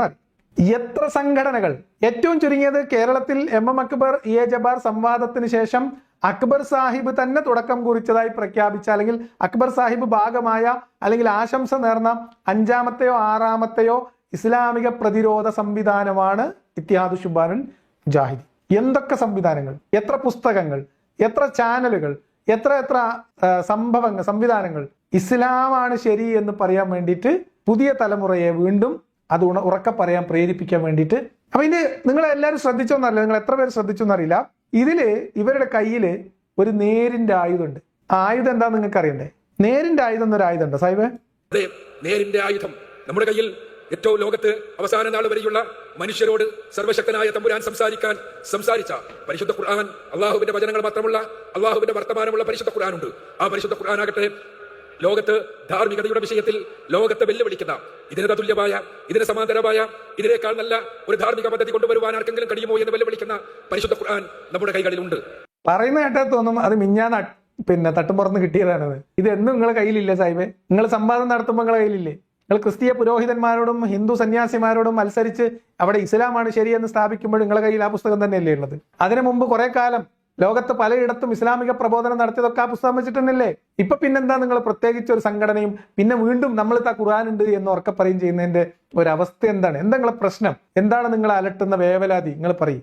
ആ പരിശുദ്ധ ഖുർആനുമായി നാം ജനങ്ങൾക്ക് നടുവിലേക്ക് ഇറങ്ങുകയാണെങ്കിൽ ആ പരിശുദ്ധ ഖുർആൻ ഇന്നഹാദൽ ഖുർആന യഹ്ദി ഇല്ലതി ഹിയ അഖ്വം എന്ന് പറയുന്ന ഖുർആൻ ലോകത്തെ എത്ര ധാർമ്മികത പദ്ധതികൾ ഉണ്ടാകട്ടെ, എത്ര പ്രത്യയശാസ്ത്രങ്ങൾ ഉണ്ടാകട്ടെ, ആ പ്രത്യയശാസ്ത്രങ്ങൾ മുന്നോട്ട് വെക്കുന്ന ഏത് രൂപത്തിലുള്ള നൈതിക മൂല്യങ്ങളെയും വെല്ലുവിളിക്കാൻ അഖ്വമായ, ഏറ്റവും ഋജുവായ, ഏറ്റവും ശരിയായ, ഏറ്റവും നന്മ നിറഞ്ഞ, ഏറ്റവും ധാർമ്മികമായ ജീവിത ദർശനം മുന്നോട്ട് വെക്കുന്ന ഗ്രന്ഥമാണ് ഖുർആൻ എന്ന് പറയുമ്പോൾ ആ പരിശുദ്ധ ഖുർആൻ നമ്മുടെ കൈകളിലാണുള്ളത്. ആ ഖുർആനുമായാണ് നമുക്ക് ലോകത്തിന്റെ മുന്നിൽ യുവ സമൂഹത്തിനിടയിലേക്ക് ഇറങ്ങിച്ചെല്ലുവാനുള്ളത്. എന്ന് പറഞ്ഞാൽ നിങ്ങൾ ആദ്യമായിട്ട് ഇറങ്ങി ചെല്ലുകയാണോ? നിങ്ങൾ ഇതുമായിട്ട് യുവ ജനതയുടെ ഉള്ളിൽ കിടന്ന് കുന്തളിപ്പ് കാണിക്കില്ലായിരുന്നോ? 3 വയസ്സ് മുതൽ കുത്തി നിറച്ച കിതാബാണ് ഈ സാധനം തലയിലേക്ക്. ഇനി ആ പുസ്തകം പൊക്കി പിടിച്ച് അതേ ജനതയുടെ മുമ്പിലേക്ക്, അതേ യുവതയുടെ മുമ്പിലേക്ക് നിങ്ങൾ വീണ്ടും ചെല്ലുകയാണോ, ഇറങ്ങാൻ പോവുകയാണോ പുതിയ സംഘടന ഉണ്ടാക്കിയിട്ട്? നിങ്ങൾക്ക് എന്തിന്റെ സൂക്കേടാണ്? ഇതന്നെയല്ലേ നിങ്ങൾ ചെറിയ പ്രായം തൊട്ട് പഠിപ്പിച്ചത്? ഇത് തന്നെയല്ലേ നിങ്ങൾ 1400 കൊല്ലമായിട്ട് തലമുറ കൈമാറി ഇമാമുമാരും വിശദീകരിച്ച് മൗലിയമാരും സംവിധാനങ്ങൾ ഉണ്ടാക്കി, മദ്രസകളും അറബിക് കോളേജുകൾ ഉണ്ടാക്കി, ദഅ്വ കോളേജുകൾ ഉണ്ടാക്കി നിങ്ങൾ ചെറിയ പ്രായം തൊട്ട് പഠിപ്പിച്ചുകൊണ്ടേയിരുന്ന സാധനം തന്നെയല്ലേ? അത് വീണ്ടും എടുത്ത് ഞങ്ങളെത്തുതാ പുതിയൊരു കിതാബുണ്ട് എന്ന രീതിയിൽ പറയുന്നത് തന്നെ നിങ്ങളുടെ ഗതികേടല്ലേ സാഹിബേ? ഇതിലെന്താ പുതുമയുള്ളത്?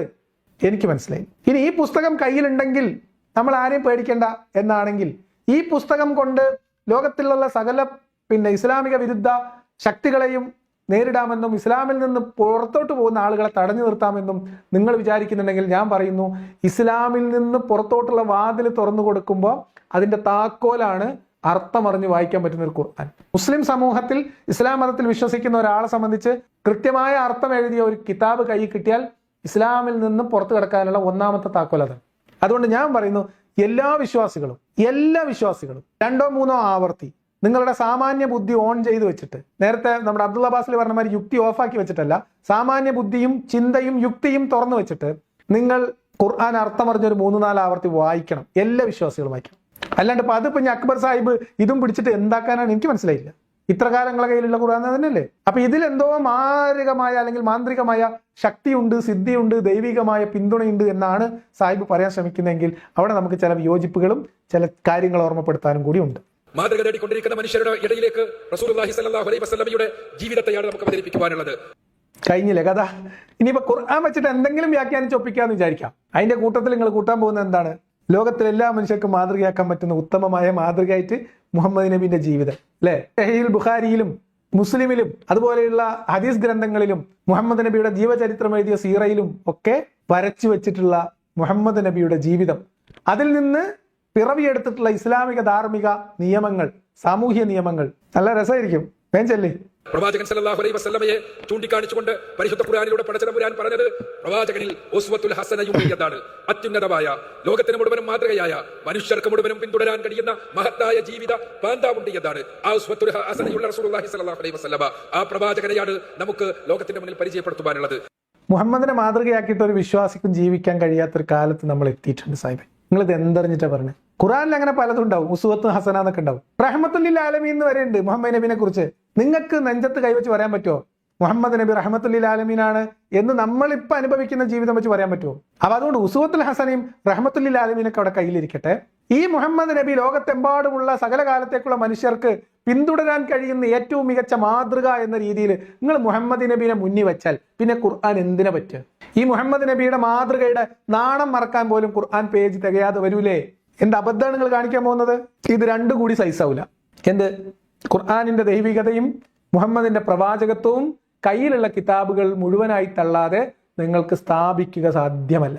അതാണ് നിങ്ങൾ ചെന്ന് തീർത്തിട്ടുള്ള വലിയ ഒരു പ്രശ്നം, ഒരു പ്രതിസന്ധി. നിങ്ങളുടെ മുമ്പിൽ ഞാൻ കാണുന്ന ഏറ്റവും വലിയ പ്രതിസന്ധി നിങ്ങളുടെ കയ്യിലിപ്പുള്ള കിതാബുകളാണ്. ആ റസൂലുള്ളാഹി സ്വല്ലല്ലാഹു അലൈഹി വസല്ലമയെ കുറിച്ച്, പരിശുദ്ധ ഖുർആനിനെ കുറിച്ച് തെറ്റിദ്ധാരണകൾ ഉണ്ടാക്കുമ്പോൾ, അതിനെക്കുറിച്ച് തെറ്റായ ആശയങ്ങൾ പ്രചരിപ്പിക്കപ്പെടുമ്പോൾ നമുക്ക് ആ ഖുർആനിന്റെ വെളിച്ചം ലോകത്തിന്റെ മുന്നിൽ വെച്ച് റസൂലുള്ളാഹി സ്വല്ലല്ലാഹു അലൈഹി വസല്ലമയുടെ ജീവിത വിശുദ്ധിയെ ലോകത്തിന്റെ മുന്നിൽ ഉയർത്തി കാണിച്ചുകൊണ്ട് ലോകത്തെ ഇസ്ലാമിനെ കുറിച്ച് ബോധ്യപ്പെടുത്തുവാൻ നമുക്ക് സാധിക്കണം. അത് കഴിയൂല എന്നാണ് ഞാൻ ഈ പറയുന്നത്. അതല്ലേ നിങ്ങൾ കുറെ കാലമായിട്ട് ശ്രമിച്ചുകൊണ്ടിരിക്കുന്നത്. അതിന്റെ ഉപോൽപ്പന്നമല്ലേ ഇപ്പൊ കേരളത്തിലുള്ള ഇസ്ലാം മതം വിട്ടവരുടെ കൂട്ടായ്മകൾ പോലും. അതുകൊണ്ട് ഇദ്ദേഹം ഇനി പറയാൻ പോകുന്നത് എന്താ വെച്ചാൽ, ഈ കിതാബ് കയ്യിലുണ്ടെങ്കിൽ അതുകൊണ്ട് ലോകം കീഴടക്കാൻ പറ്റുന്നതാണ്. നിങ്ങൾക്കറിയോ, ഈ കിതാബ് കയ്യിലുണ്ടെന്നും പറഞ്ഞ് 13 കൊല്ലാണ് മുഹമ്മദ് നബി സ്വന്തം നിലക്ക് മാതൃക പുറത്തുനിന്ന് വായിച്ചു പഠിക്കല, മുന്നിൽ ജീവിച്ച് കാണിച്ചു കൊടുത്ത 13 കൊല്ലം. എത്ര പേരെ കിട്ടി? എത്ര പേരാണ് ആശയത്തിൽ ആകൃഷ്ടരായത്? എത്ര പേരെയാണ് അത് ബോധ്യപ്പെടുത്താൻ മുഹമ്മദിന് കഴിഞ്ഞത് എന്ന ചോദ്യം പ്രസക്തമാണ്. അപ്പൊ ഈ ഖുർആനും കൊണ്ട് ഇറങ്ങിയ ആദ്യത്തെ ആള് മുഹമ്മദ് നബിയാണ് എന്ന് നിങ്ങൾ അവകാശപ്പെടുമ്പോൾ, ആ മുഹമ്മദ് നബി ഖുർആൻ കൈ പിടിച്ച് നടന്നപ്പം എന്താണ് സംഭവിച്ചതെന്നും അതിന്റെ പ്രതിഫലനം എന്തായിരുന്നു എന്നും ഇസ്ലാമിന്റെ ഗ്രന്ഥത്തിലുണ്ട്. നമുക്കുണ്ടാകേണ്ടത് മുസ്ലിമാണ് എന്നുള്ള വിഷയത്തിലുള്ള, ഖുർആനിന്റെ അനുയായികളാണ് എന്ന കാര്യത്തിലുള്ള, റസൂലുള്ളാഹി സ്വല്ലല്ലാഹു അലൈഹി വസല്ലമയെ പിന്തുടരുന്നവരാണ് എന്ന കാര്യത്തിലുള്ള വളരെ ശക്തമായ ആത്മബോധമാണ്. നമുക്ക് ആരുടെ മുന്നിലും തലകുനിക്കേണ്ടതില്ല. ഈ പരിശുദ്ധ ഖുർആൻ ലോകത്തെ നയിക്കാൻ പോകുന്ന ഗ്രന്ഥമാണ്. ഇതാകുന്ന ഗ്രന്ഥമെന്ന് അതിശക്തമായി വിളിച്ചു പറയുന്ന ദാലിക്കൽ കിതാബ് ലാ റൈബ ഫീഹി ഹുദൽ ലിൽ മുത്തഖീൻ, ഇതാണ് ഗ്രന്ഥം. സംശയമൊന്നുമില്ല. മനുഷ്യർക്ക് നന്മ ആഗ്രഹിക്കുന്ന ആളുകൾക്ക്, ധാർമ്മിക ജീവിതം നയിക്കണമെന്ന് ആഗ്രഹിക്കുന്ന മുഴുവൻ ആളുകൾക്കും കൃത്യമായി മാർഗദർശനം നൽകുന്ന ഗ്രന്ഥം. അതെ, ആ പരിശുദ്ധ ഖുർആനും റസൂലുള്ളാഹി സ്വല്ലല്ലാഹു അലൈഹി വസല്ലമയുടെ ജീവിത ദർശനവും അതുമായി ലോകത്തിലേക്ക് ഇറങ്ങുമ്പോൾ നമുക്ക് ആരുടെ മുന്നിലും തലകുനിക്കേണ്ടി വരില്ല. നിങ്ങൾ നേരത്തെ പറഞ്ഞ അപകർഷതാബോധത്തിന്റെ ഏക കാരണം നിങ്ങൾ ഈ പറഞ്ഞ 2 സാധനം കൈ പിടിച്ച് പുറത്തോട്ട് ഇറങ്ങിയതാണ്. ആളുകളുടെ മുമ്പിൽ പോയി സ്ഥാപിക്കാൻ ശ്രമിച്ചതാണ്. നിങ്ങൾ ഇതൊക്കെ പറഞ്ഞ് പുതിയ തലമുറയിലെ കുട്ടികളെ മുച്ചിമ കയറ്റി വിടും. കുട്ടികൾ ചെന്ന ആളുകളോട് സംസാരിക്കും. അപ്പൊ ഇത് വായിച്ചറിഞ്ഞിട്ടുള്ള മറ്റു ആളുകൾ അപ്പൊ ഇതോ എന്ന് ചോദിച്ചിട്ട് 3 4 ആയത്തും 2 3 ഹദീസും പുറത്തോട്ടിട്ട് കൊടുക്കും. അതോടെ കുട്ടികളുടെ കാറ്റ് പോവും. ഇതാണ് സംഭവിക്കുന്നത്. ഇങ്ങനെയാണ് സ്വന്തം പ്രവാചകനെ കുറിച്ച് പറയാൻ ആത്മവിശ്വാസമില്ലാത്ത ജനത മുസ്ലിം സമൂഹത്തിനിടയിൽ ഉണ്ടാവുന്നത്. ഇങ്ങനെയാണ് പലരും ഇസ്ലാമിന്റെ അകത്തെ അവസ്ഥ മനസ്സിലാക്കുന്നതും പുറത്തു കിടക്കുന്നതും. ഈ കെണിയിൽ നിന്ന് രക്ഷപ്പെടാൻ വേണ്ടി നിങ്ങൾ അതിന്റെ മുകളിൽ വേറെ കെണി കെട്ടുകയാണ് സാഹിബ് ചെയ്യുന്നത്. ഈ കുട്ടികൾ ആവശ്യമില്ലാത്ത ആത്മവിശ്വാസം കൊടുത്ത് ഇത് ലോകത്തെ എല്ലാത്തിനേക്കാളും മികച്ചതാണ് എന്ന് പറഞ്ഞിറക്കി വിടും. കുട്ടികൾ ചെന്ന് നമ്മളെ പോലുള്ള ആൾക്കാരെ മുമ്പിൽ വരും. നമ്മൾ ഖുർആൻ വാചനങ്ങൾ ആ കുട്ടികൾ ആലോചിച്ചിട്ടും പോലും ഇല്ലാത്ത ഖുർആൻ വാചനങ്ങൾ എടുത്ത് മുന്നിട്ട് കൊടുക്കും. കുട്ടികൾക്ക് ഉണ്ടായിരുന്ന ആത്മവിശ്വാസം പോവും, അപകർഷതാബോധം പോവും. സാഹിബ് നിങ്ങൾ ഇങ്ങനെ ഓരോ കുട്ടികളെ വെറുതെ, പുതിയ തലമുറയിലെ കുട്ടികളെ വെറുതെ ബേജാറാക്കല്ലേ. അതുകൊണ്ട് കാര്യമില്ല. ഇതിന് അദ്ദേഹം പറയുന്ന തെളിവ് ഇനി അതാണ് പ്രധാനപ്പെട്ട ഒരു തെളിവ് അദ്ദേഹം പറയുന്നുണ്ട്. ഈ ആത്മവിശ്വാസത്തിന്റെ പ്രചോദനം ആയിട്ട് അദ്ദേഹം പറയുന്നത്, ഞാൻ പറഞ്ഞു ഖുർആൻ കൈ പിടിച്ചു അല്ലെങ്കിൽ ഖുർആന്റെ വക്താവായിട്ട് സ്വയം പ്രവർത്തിച്ച മുഹമ്മദിന് 13 കൊല്ലം കൊണ്ട് 100 പേരാണ്, കുടുംബങ്ങളും അടിമകളും ചേർത്ത് 100-150 താഴെ ആളുകൾ മാത്രമാണ് 13 വർഷം കൊണ്ട് ഈ പറയപ്പെടുന്ന ദൈവികമായ നിയമത്തിന്റെ സ്വാധീനത്തിലേക്ക് കൊണ്ടുവരാൻ സാധിച്ചത്. നിങ്ങളുടെ കയ്യിലുള്ള സത്യത്തിന്റെ ആയുധം, നേരിന്റെ ആയുധം എന്ന് പറഞ്ഞ ആയുധം കൊണ്ട്, ആ ആയുധം കൊണ്ടല്ല പിന്നീട് മുഹമ്മദിന്റെ ഇസ്ലാം വളർന്നത് എന്നത് വേറെ ചരിത്രമാണ്. അപ്പൊ അതവിടെ നിൽക്കട്ടെ. ഇനി ഇദ്ദേഹം പറയുന്നത് വേറെ ചില തെളിവാണ്. മുഹമ്മദിന്റെ കാലം തൊട്ട് ആ കാലഘട്ടത്തിലുള്ള മനുഷ്യർ ലോകത്തെമ്പാടും പോയത് ഈ ഖുർആനും ഈ മുഹമ്മദിന്റെ മാതൃകയും പിടിച്ചിട്ടാണ് എന്ന് പറയുന്നു. പറഞ്ഞു വെക്കുന്ന ആദ്യത്തെ കാര്യം, മുഹമ്മദിന്റെ കാലത്ത് ഇസ്ലാം വളർന്നത് മുഹമ്മദിന്റെ മാതൃക കണ്ടിട്ടോ മുഹമ്മദിന്റെ കയ്യിലുള്ള ഗ്രന്ഥത്തിന്റെ പോരിശ കൊണ്ടോ അല്ല. മക്കയിൽ നിന്ന് മദീനയിലേക്ക് പോയതിനു ശേഷം മുഹമ്മദും സംഘവും കയ്യിലെടുത്ത വാളിന്റെയും കുന്തത്തിന്റെയും ബലത്തിലും മുഹമ്മദിനെ കുറിച്ച് ആളുകളിൽ ആ കാലഘട്ടത്തിൽ ആ പ്രദേശത്തുള്ള ജനങ്ങളിൽ ഉടലെടുത്ത ഭയത്തിലുമാണ് ഇസ്ലാം വളർന്നത്. അങ്ങനെയാണ് ഇസ്ലാം പ്രചരിപ്പിച്ചത്, അങ്ങനെയാണ് ഇസ്ലാം നിലനിന്നത്. അപ്പൊ ഇദ്ദേഹം പറയുന്നു, ആ കാലഘട്ടത്ത് ഈ നേരിന്റെ ആയുധം പൊക്കി പിടിച്ചാണ്ട് മുഹമ്മദ് നബിയുടെ ജീവിത മാതൃകയും പറഞ്ഞുകൊണ്ട് ലോകത്തെമ്പാടും പോയി ഇസ്ലാമിലേക്ക് ആളുകളെ ആകൃഷ്ടരാക്കിയ കുറച്ച് ആളുകളാണ് പ്രചോദനം ഇന്നത്തെ തലമുറയിലെ കുട്ടികളോട് മുഹമ്മദിന്റെ മാതൃകയും കിതാബും പിടിച്ചിറങ്ങിക്കോളി എന്ന് പറയാൻ. അതിന്റെ അബദ്ധം എന്താണെന്ന് ഞാൻ സാഹിബിന് പറഞ്ഞുതരാം, നിങ്ങളൊന്ന് പറയും. അതിന് നമുക്കുണ്ടാകേണ്ടത് വിശ്വാസത്തിന്റെ അടിത്തറയാണ്. അതുകൊണ്ടാണ് പരിശുദ്ധ ഖുർആൻ പറഞ്ഞത്, നിങ്ങൾ ഭയപ്പെടേണ്ടതില്ല, നിങ്ങൾ ദുഃഖിക്കേണ്ടതില്ല, നിങ്ങളാണ് ഉത്തമന്മാർ, നിങ്ങളാണ് ഉന്നതന്മാർ, നിങ്ങൾ വിശ്വാസികളാണെങ്കിൽ, നിങ്ങൾ മുഅ്മിനുകളാണെങ്കിൽ, നിങ്ങളുടെ ഹൃദയത്തിൽ ആ സർവശക്തനായ തമ്പുരാനിലുള്ള ബോധം സന്നിവേശിപ്പിക്കപ്പെട്ടാൽ ആ ബോധമനുസരിച്ച് ലോകത്തിന്റെ മുന്നിൽ എഴുന്നേറ്റ് നിന്നുകൊണ്ട് സർവശക്തനായ തമ്പുരാന്റെ ഗ്രന്ഥത്തെയും റസൂലുള്ളാഹി സ്വല്ലല്ലാഹു അലൈഹി വസല്ലമയുടെ ജീവിതത്തെയും ഉയർത്തിപ്പിടിച്ചുകൊണ്ട് നമുക്ക് ഇസ്ലാമിന് വേണ്ടി നിലനിൽക്കാൻ കഴിയുമെങ്കിൽ നെഞ്ചിനകത്ത് ഈമാനോടുകൂടി ലോകത്തിന്റെ മുന്നിൽ ഇസ്ലാമിന് വേണ്ടി എഴുന്നേറ്റ് നിൽക്കാൻ കഴിയുമെങ്കിൽ തീർച്ചയായും നമ്മളാണ് ഉന്നതന്മാർ, നമ്മളാണ് ഉത്തമന്മാർ, നമ്മൾ ലോകത്തിന് വഴി കാണിക്കുക തന്നെ ചെയ്യും. അപ്പൊ അന്നത്തെ കാലത്ത് ആളുകൾ അങ്ങനെ നടന്നു എന്നൊക്കെയാണ് പറയുന്നത്. ഈ കയ്യിലുള്ള കിതാബിൽ നിങ്ങൾക്ക് വിശ്വാസം ഉണ്ടാവണം. ഏത് വിശ്വാസം? അബ്ദുൽ അബ്ബാസിൽ പറഞ്ഞ പോലുള്ള വിശ്വാസം, യുക്തിയെ മറച്ചുവെച്ച വിശ്വാസം, ഇതിനുള്ളത് ശരിയാണ് എന്ന പൂർണ്ണമായ വിശ്വാസം, അതിനെതിരായിട്ടൊന്നും ചിന്തിക്കൂല എന്നുള്ള വിശ്വാസം, എന്നിട്ട് തെറ്റായ ആത്മവിശ്വാസം കൊടുത്ത് നിങ്ങൾക്ക് വിശ്വാസം ഉണ്ടോ, നിങ്ങൾക്ക് ആരെയും പേടിക്കേണ്ടെന്നാണ്. അതിപ്പോ അങ്ങനെ തന്നെയല്ലേ? നമ്മളൊരു കാര്യത്തിൽ തെറ്റായ ഒരു വിശ്വാസത്തിൽ അങ്ങ് പൂണ്ടുപോയാൽ നമ്മുടെ മുമ്പിൽ അതായിരിക്കും ഏറ്റവും വലിയ ശരി. അപ്പൊ ആളുകൾ പരിഹസിക്കുന്നതും ആളുകൾ കളിയാക്കുന്നതും മനസ്സിലാവൂല, അത് അവരുടെ വിവരക്കേടാണെന്ന് തോന്നും. വാസ്തവത്തിൽ എന്താ പ്രശ്നം? ഇതിങ്ങനെ പ്രീസെറ്റ് ചെയ്ത് വെച്ചോണ്ടാണ്. ചിന്ത ഓഫ് ചെയ്ത് വെച്ചിട്ടല്ലേ പുറത്തോട്ട് ഇറങ്ങേണ്ടത്, അല്ലെങ്കിൽ പെടാപ്പാടല്ലേ.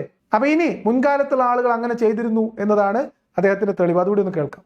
14 നൂറ്റാണ്ടുകൾക്ക് മുമ്പ് മക്കയിൽ ശാസ്ത്ര സാങ്കേതിക വിദ്യയുടെ ഉന്നത ശ്രേണിയിൽ നിന്നുകൊണ്ടല്ല ലോകത്തിന് വെളിച്ചം കാണിച്ചുകൊണ്ട് പ്രവാചകന്റെ അനുയായികൾ ലോകത്തിന്റെ വ്യത്യസ്തങ്ങളായ ഭാഗങ്ങളിലേക്ക് പോയത്. കുന്തും ഖൈറ ഉമ്മ ഉഖ്രിജത് ലിന്നാസ് തഅമുറൂന ബിൽ മഅറൂഫി വതൻഹൗന അനിൽ മുൻകരി വതുഅ്മിനൂന ബില്ലാഹി എന്ന് ഖുർആൻ സർട്ടിഫൈ ചെയ്ത് നിങ്ങളാണ് ഉത്തമ സമുദായം, ലോകത്തിന് വഴി കാണിച്ചു കൊടുക്കേണ്ട ഉത്തമ സമുദായം എന്ന് പറഞ്ഞ അവർ ലോകത്തിന്റെ വ്യത്യസ്തങ്ങളായ ഭാഗങ്ങളിലേക്ക് ഇപ്പറഞ്ഞ മുഅ്മിനുകളായി വിശ്വാസം ഉൾക്കൊണ്ട് പരിശുദ്ധ ഖുർആനെ കുറിച്ച് പ്രവാചകൻ സല്ലല്ലാഹു അലൈഹി വസല്ലമയെ കുറിച്ച് ഉയർന്ന ബോധവുമായി കടന്നു ചെന്നപ്പോൾ ലോകം അംഗീകരിക്കുകയായിരുന്നു അൻതുമുല്ല അലൗനായത്, നിങ്ങളാണ് ഉന്നതന്മാരത്, നിങ്ങളാണ് ഉത്തമന്മാരത്.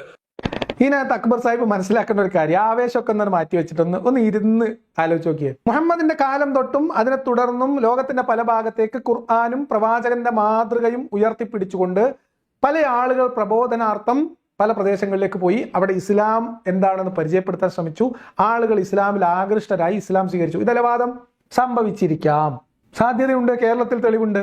പക്ഷെ അവിടെ ഒരു പ്രശ്നമുണ്ട്.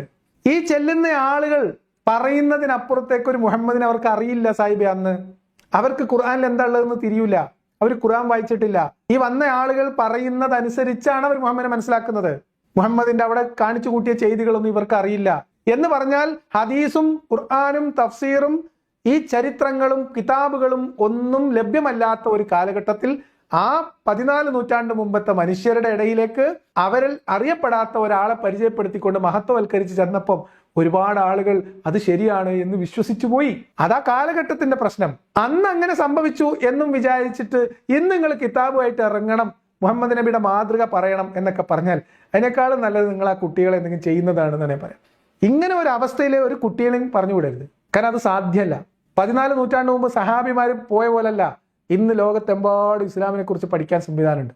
ഇസ്ലാം എന്താണെന്ന് സ്വന്തം മനസ്സിലാക്കാൻ പറ്റും. പുസ്തകം വായിക്കാൻ കിട്ടും, വാങ്ങാൻ കിട്ടും, പല ഭാഷകളിൽ കിട്ടും, ഓൺലൈനിൽ കിട്ടും. അപ്പൊ ഒരു കുട്ടി കിതാബും പിടിച്ചുകൊണ്ട് ചെന്ന് ഇസ്ലാമിനെ പരിചയപ്പെടുത്തി കൊടുത്തു, ഞങ്ങൾ നബിനെയും പരിചയപ്പെടുത്തി തന്നു. അവർ പിന്നോട്ട് ഇറങ്ങി വരുമ്പോൾ ഇയാൾ ഗൂഗിൾ എടുത്തിട്ട് കാര്യങ്ങൾ മറിച്ചു നോക്കും. ഈ കുട്ടികൾ പറഞ്ഞു തന്നെയാണോ ഇതിലുള്ളത്, അല്ലെങ്കിൽ അത് മാത്രമാണോ ഇതിലുള്ളത്? അതുകൊണ്ട് അക്ബർ സാഹിബ് നിങ്ങളോട് എല്ലാ ബഹുമാനം നിലനിർത്തിക്കൊണ്ട് പറയട്ടെ, നിങ്ങളിപ്പം പ്രതിരോധ സംവിധാനം ഒരുക്കിയിട്ട് ഇത്തിഹാദ് ശുബ്ബാനുൽ മുജാഹിദീൻ എന്നൊക്കെ പറഞ്ഞിട്ട് ആ കുട്ടികളെ പുളിമ കയറ്റിയിട്ട് നിങ്ങൾ അവരെ കയ്യിൽ കൊടുക്കുന്ന ആ നേരിന്റെ ആയുധം ഉണ്ടല്ലോ, അത് തിരിച്ചു കുത്തും. അത് നിങ്ങൾക്ക് വലിയ തിരിച്ചടിയാവും. ഇപ്പൊ നിങ്ങൾ വീണതിനേക്കാളും വലിയ വീഴ്ചയിലേക്ക് ഇപ്പൊ നിങ്ങൾ കൊണ്ടുപോകാൻ പോകുന്ന ഈ കുട്ടികൾ നിങ്ങളെ കൊണ്ടെത്തിക്കും. അതുകൊണ്ട് നിങ്ങൾക്ക് ചെയ്യാവുന്ന 2 കാര്യങ്ങളുണ്ട്. ഒന്ന്, നിങ്ങളുടെ വിശ്വാസവും ആചാരവും ആദർശമൊക്കെയായിട്ട് മിണ്ടാതെ ഒരു സൈഡിൽ മുന്നോട്ട് പോകാം. അല്ലെങ്കിൽ ഏറ്റവും ചുരുങ്ങിയത് ഇതാണ് ഏറ്റവും മികച്ചത്, ഇതിനേക്കാളും നല്ലൊരു മാതൃകയില്ല എന്ന് നാട്ടുകാരോട് വിളിച്ചു പറയാതിരിക്കും. ഈ 2 ഓപ്ഷൻ നിങ്ങളുടെ മുമ്പിൽ ബാക്കിയുള്ളൂ.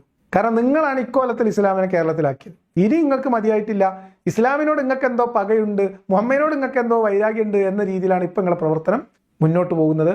അതെന്തായാലും നല്ലതിനല്ല. ആ രൂപത്തിൽ ഈ ഉത്തമ സമൂഹത്തിന്റെ സൃഷ്ടിക്ക് വേണ്ടി നേരിട്ട നിലപാടിനോടൊപ്പം നിന്ന് ഉള്ള പോരാട്ടത്തിന് ഇത്തിഹാദ് ശുബ്ബാനുൽ മുജാഹിദീൻ ഇനി സമൂഹത്തിലേക്ക് ഇറങ്ങുകയാണ്. നിങ്ങൾ ISMന്റെ പ്രവർത്തനങ്ങൾക്ക് പിന്നിലുണ്ടാകണം. അങ്ങനെ ഈ സമൂഹത്തിൽ വേരുപിടിക്കാൻ ശ്രമിക്കുന്ന മുസ്ലിം സമുദായത്തിൽ പ്രത്യേകിച്ചും ഇസ്ലാമിനെ കുറിച്ച്, പ്രവാചകനെ കുറിച്ച്, പരിശുദ്ധ ഖുർആനെ കുറിച്ച് ഉണ്ടാക്കിക്കൊണ്ടിരിക്കുന്ന അപകർഷതാബോധത്തെ അതിജീവിക്കുവാൻ, നമ്മുടെ യുവതലമുറയെ പരിശീലിപ്പിക്കുവാൻ നമുക്ക് സാധിക്കണം. നിങ്ങൾ ശ്രമിച്ചു നോക്കി എന്നപ്പോ നമുക്ക് പറയാൻ പറ്റുള്ളൂ. നിങ്ങളൊന്ന് ശ്രമിച്ചു നോക്കി എന്നാണ് എന്നോട് പറയാനുള്ളത്. നിങ്ങളിപ്പോൾ എന്തോരം കാര്യങ്ങൾ ശ്രമിച്ചു. സുന്നി മുജാഹിദും ജമാഅത്തും മാറി മാറി പലതും ശ്രമിച്ചുകൊണ്ടിരിക്കുന്നുണ്ട്. വിശ്വാസികളുടെ ആത്മവിശ്വാസം കൂട്ടാനും അപകർഷതാബോധം ഇല്ലാതാക്കാനും ഇസ്ലാമാണ് ശരിയെന്ന് നാട്ടുകാരെ ബോധ്യപ്പെടുത്താനും മുഹമ്മദ് നബിയെ കുറിച്ച് കേൾക്കുന്ന വിമർശനങ്ങളെല്ലാം നുണയാണെന്ന് പറയാനും ഒക്കെ നിങ്ങൾ ശ്രമിച്ചു. ഒരു രക്ഷയില്ല. സലീം കുമാറിന്റെ ഒരു ഡയലോഗാണ് ഓർമ്മ വരുന്നത്, പടക്കക്കട ഗുദാഹുവ. എന്താ ചെയ്യാൻ പറ്റാം? എന്തായാലും അക്ബർ സാഹിബ് പറഞ്ഞതല്ലേ, ഇത്തിഹാദ് ശുബ്ബാനുൽ മുജാഹിദീന്റെ കുട്ടികൾ, ISMന്റെ ചുണക്കുട്ടികൾ ഈ വഴിയും കൂടി ഒന്ന് ശ്രമിച്ചു നോക്കി. പറ്റുകയാണെങ്കിൽ മുഹമ്മദ് നബിയുടെ ജീവിതത്തിൽ നിന്ന് തെരഞ്ഞെടുത്ത സംഭവങ്ങൾ, അല്ലെങ്കിൽ നേരത്തെ നമ്മൾ സംസാരിച്ചിരുന്നു മുഹമ്മദ് നബിക്കെതിരെയുള്ള വിമർശനങ്ങളുടെ മുനയൊടിക്കാൻ വേണ്ടി അവർ പ്രത്യേകം തയ്യാറാക്കിയിട്ടുള്ള കിതാബ്, അങ്ങനെ വല്ല ക്രോഡീകരിച്ച വിമർശനങ്ങളും അതിന്റെ മറുപടിയും കൂടി ആയിട്ട് നിങ്ങൾ ഇറങ്ങുകയാണെങ്കിൽ സംഗതി പൂർണ്ണമായി എന്നാണ് എനിക്ക് നിങ്ങളോട് പറയാനുള്ളത്. അപ്പൊ സാഹിബ് തുടക്കത്തിൽ പറഞ്ഞ ഒരു കാര്യത്തെ മുൻനിർത്തിയിട്ടാണ് ഞാൻ ഒരു പോൾ വെച്ചിരുന്നത്. അതായത് ലോകത്തെവിടെയെങ്കിലും ആരെങ്കിലും ഏതെങ്കിലും ഒരു മതത്തിലേക്ക് പോയി എന്നത് ആ മതം സമ്പൂർണ്ണാർത്ഥത്തിൽ ശരിയാണ്, ഉത്തമമാണ്, ഏറ്റവും മികച്ചതാണ് എന്നതിനുള്ള തെളിവാകുമോ എന്നതാണ് ചോദ്യം. അതിനെല്ലാവർക്കും മനസ്സിലാവുന്ന തരത്തിൽ ഞാൻ വിശ്വാസികൾക്ക് പ്രത്യേകമായിട്ട് മനസ്സിലാവാൻ വേണ്ടിയിട്ടാണ് BJP എതിർക്കുകയും മോദി ആക്ഷേപിക്കുകയും ചെയ്തിരുന്ന PC ജോർജ് BJP അംഗമായതുകൊണ്ട് BJP മഹത്തരമായ ഒരു പ്രസ്ഥാനമായി മാറുമോ, അതതിന് തെളിവാകുമോ എന്ന ചോദ്യം ചോദിച്ചത്.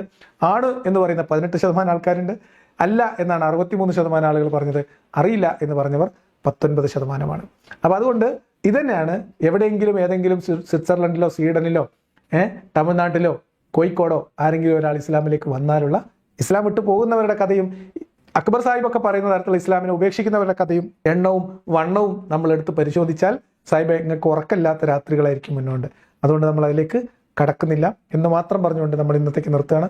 എന്തായാലും ഒരുപാട് കാലത്തിന് ശേഷം അക്ബർ സാഹിബിനെ കിട്ടിയതിലുള്ള സന്തോഷം പ്രത്യേകമായിട്ട് പങ്കുവെച്ച് നമ്മൾ ഇന്നത്തേക്ക് നിർത്തുന്നു.